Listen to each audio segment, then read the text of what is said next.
Hey guys, so you know what time it is? It's time for Proverbs chapter 12, our daily wisdom dive.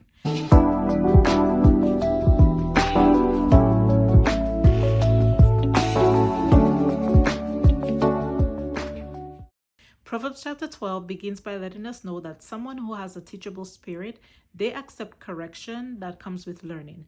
But the one who refuses correction and cannot admit that they're wrong is foolish. God takes pleasure in good people and they will succeed.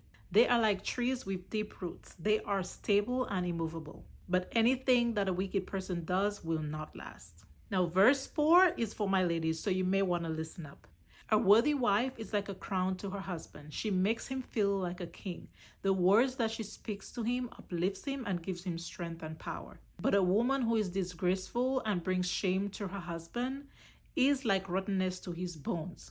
Basically, she takes away life and happiness and is like an incurable disease. Now, even if you're not married and you're in the waiting season, this is your training season, so train up, ladies. The plans and thoughts of a good man are right. Although they may have bad thoughts, they don't act on it.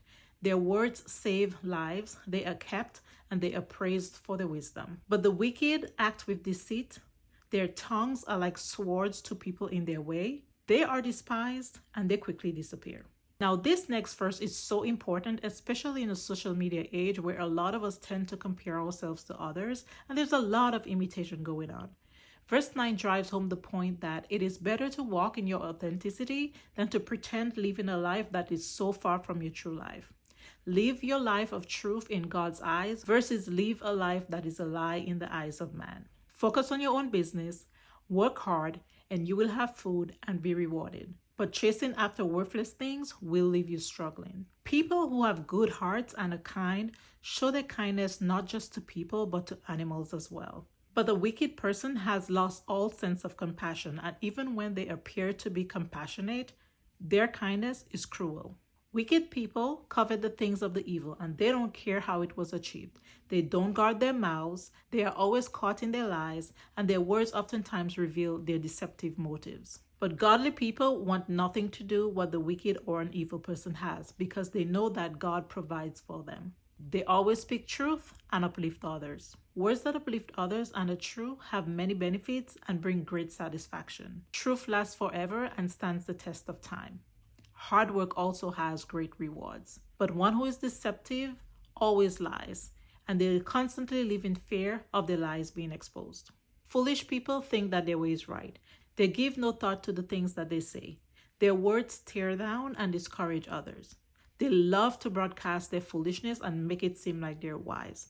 They're very loud and love to make themselves known. Basically, they're the true representation of empty barrels make the most noise. But a wise person listens to others and doesn't show off their knowledge. They know when to be quiet and they know when to speak. And what they say is oftentimes profitable to the person that hears it. A wise person lets insult roll off their shoulder. Being wise saves you from unnecessary trouble, hanging with the wrong people, and leads to a peaceful life. But someone who is wicked always runs straight into trouble and is constantly looking over their shoulder from the fear of being caught. Power and influence comes from hard work. So if you want to be a leader, you have to be diligent in all that you do and you will prosper.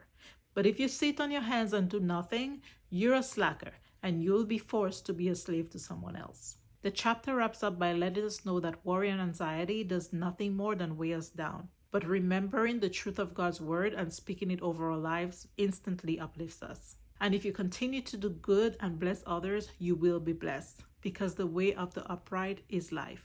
So that's my quick rundown of Proverbs chapter 12. I would love to hear what you were able to walk away with from Proverbs 12. So let me know down in the comments below what were some of your key takeaway points. And join me back here tomorrow where we take a dive into Proverbs chapter 13. Bye, guys.